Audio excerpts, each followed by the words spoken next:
Good evening everyone. সবাইকে পবিত্র ঈদুল আজহা শুভেচ্ছা। ঈদুল আজহা আমাদের জীবনে আসলে ত্যাগের মহিমায় মহিমান্বিত হবার সুযোগ নিয়ে আসে। সো আমরা স্রষ্টার সান্নিধ্যে থেকে ত্যাগের মাধ্যমে তার সন্তুষ্ট অর্জনের চেষ্টা করি।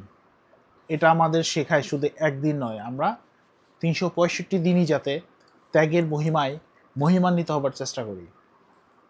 সো একদিন না হয়ে কোরবানি ঈদ গেল, বাকি 364 দিন আমরা নিজেদের দৈনন্দিন কার্যকলাপের মধ্যে অনেক সময় ত্যাগ করতে শিখি না। আমরা নিজের স্বার্থটাকেই বড় করে দেখি।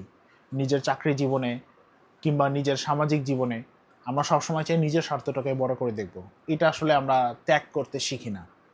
সো কুরবানির মাধ্যমে আমরা যে ত্যাগটা শিখি, এটা যদি আমাদের ব্যক্তিগত লাইফে কাজে লাগাই, তাহলে মোটামুটি সবাইকে আমরা খুশি রাখতে পারি।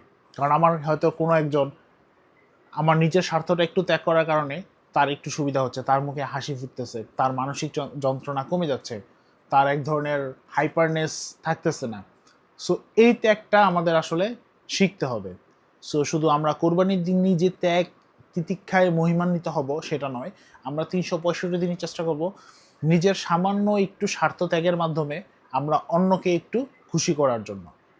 সো এভাবে যদি চলতে থাকে তাহলে দেখা যাবে যে আমাদের মধ্যে সহনশীলতা অনেক বেড়ে গেছে, আমাদের পারস্পরিক ধৈর্যশীল মানসিকতাও বেড়ে যাচ্ছে, আমরা একে অপরের প্রতি আগ্রাসী মনোভাব নিয়ে থাকবো না।